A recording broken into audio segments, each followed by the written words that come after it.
안녕하세요, 블랙사입니다. 자, 지금 시장은 다가오는 10일날 발표될 이 미국의 CPI 지수, 즉 소비자 물가 지수를 주목하면서 큰 변화 없이 숨죽이고 있는 모습인데요.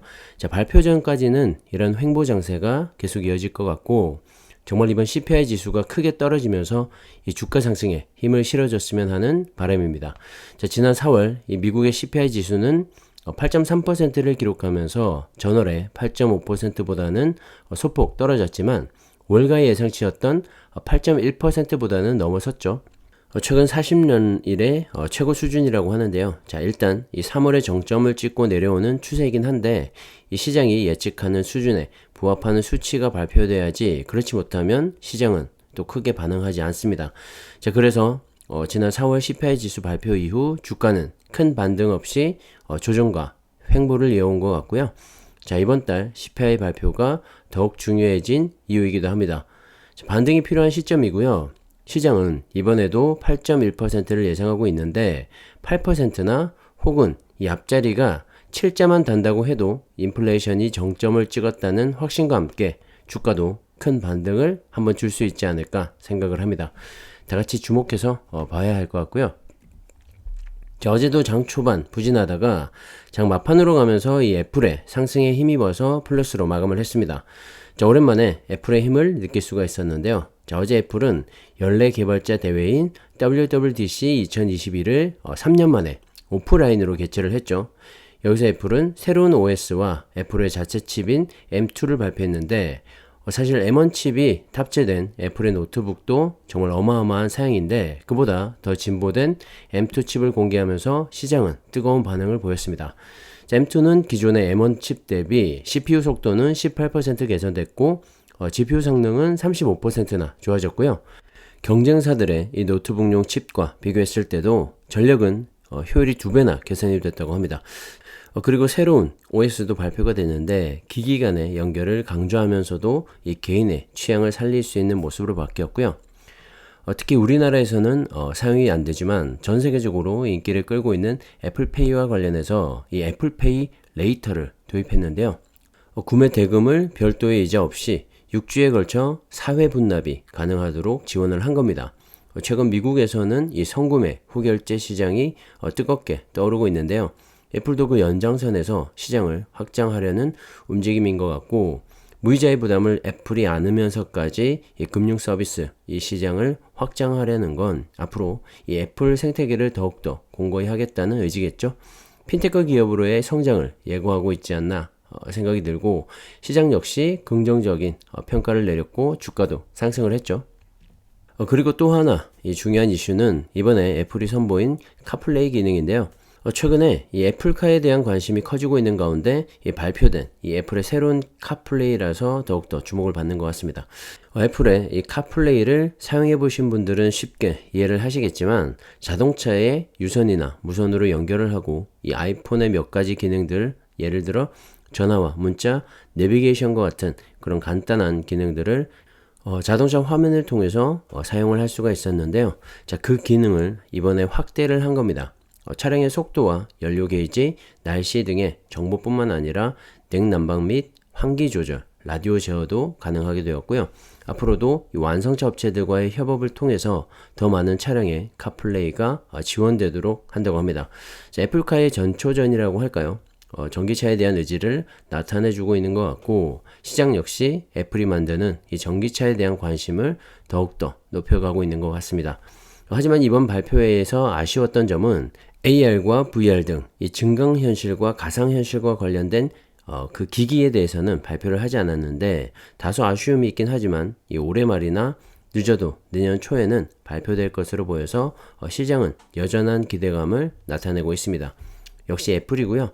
각자의 포트폴리오에도 애플 하나쯤은 장기 투자로 정말 가져가셔도 좋은 선택이지 않나 생각을 합니다. 참고하시고요. 자, 전날 이 3%를 넘어서면서 시장에 다소 부담감을 줬던 이 미국의 10년물 국채금리가 어제는 또 3%선 아래로 떨어지면서 주가 상승에 힘을 보탰는데요. 자, 시간 외에서도 또 3%를 넘어서고 있죠. 변동성이 심한데 상승세를 타고 있긴 하지만 3%를 기점으로 정말 말 그대로 변동성이 커지는 그런 모습입니다. 자, 그도 그럴 것이 CPI 지수에 따라서 연준도 앞으로의 금리 인상에 대한 방향을 결정하게 되겠죠. CPI 지수가 예상보다 낮게 발표가 된다면 연준 역시 지금보다 더 강경한 그런 정책들을 쓰지 않아도 될 테고, 금리 인상에 대한 이 스탠스도 다소 느슨해질 수도 있을 거라고 생각을 합니다. 자, 그렇게 되면 10년물 국채금리 역시 다시 하락할 가능성이 크고, 그러면 주가는 반대로 상승 반전에 나갈 가능성이 크겠죠. 자, 그래서 시장은 이번 CPI 발표에 모두 주목을 하고 있는 것 같고요. 우리도 이번 발표는 정말 눈여겨 지켜봐야 할 것 같습니다. 자, 변동성 지수인 빅스 지수인데요. 최근에 34를 넘어서면서 투심이 정말 약해져 있었는데 어느새 24까지 내려왔죠. 4월 말 이후 가장 낮은 수준까지 내려왔는데요. 자, 그래도 20 이하가 되어야지 투심이 확실히 살아났다고 판단을 할 수 있을 것 같습니다. 하지만 추세적으로는 투심이 개선이 되고 있기 때문에 이런 흐름이라면 역시 CPI 지수의 결과에 따라 이 빅스 지수도 영향을 받지 않을까 생각을 하고요. 정말 중요한 시점인 것 같습니다. 자, 우리가 주가가 떨어져서 공포를 느낄 때는 정말 한없이 떨어져 버릴 것 같은 그런 생각이 들다가도 차이나 전기차 ETF처럼 이 반등을 시작하게 되면 그때 왜 수량을 더 늘리지 않았을까 하고 후회를 하곤 합니다. 자, 그래서 주식은 공포에 사서 탐욕에 팔라는 격언이 나온 거겠죠. 자, 그래서 주식이 정말 어려운 것 같고요. 결국엔 자기 자신과의 심리전에서 이기는 사람만이 큰 수익을 낼 수 있는 것 같습니다. 주가가 떨어질 때도 팔아야겠다는 공포를 느끼지 않는다면 정말 좋은 종목을 잘 선택하신 거고요. 그렇게 떨어졌을 때 오히려 더 담을 수 있는 과감한 결단력을 실행에 옮긴 사람은 더 큰 수익을 얻을 수 있게 될 겁니다. 자, 하지만 그보다 중요한 건 주식은 정말 시간과의 싸움인 것 같고요. 단기간에 이 큰 수익을 낼 거라는 욕심만 버리고 이 시간에 투자를 한다는 생각을 한다면 분명히 모든 투자자분들이 내 소중한 자산을 절대 잃지 않는 정말 좋은 투자를 하실 수 있다고 생각을 합니다. 자, 그런 관점에서 전기차와 2차 전지에 대한 중장기 시간 투자를 추천드리는데요. 지난해 중국과 독일의 이 전기차 수출이 크게 늘어났고, 특히 중국 같은 경우엔 2차 전지 배터리 시장 역시 파이를 점점 더 크게 늘리고 있다고 합니다. 제가 몇 번이나 언급해 드렸던 내용인데요. 자, 중국 같은 경우엔 원자재 매장량도 어느 정도 가지고 있고, 전 세계적으로도 이 원자재 확보를 위해서 투자와 합작 회사를 만들고 있죠.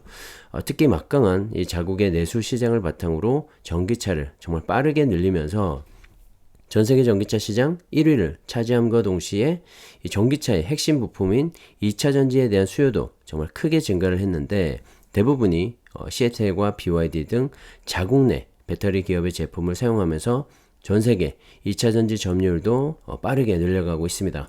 자, 지난해 기준으로 BEV, 즉 순수 전기차를 기준으로 세계 5대 수출국을 비교해보면 점유율에서 중국은 2020년 대비 9.5%나 늘었고, 독일도 3.8%포인트 올랐는데, 그에 반해서 한국은 0.8% 하락을 했죠.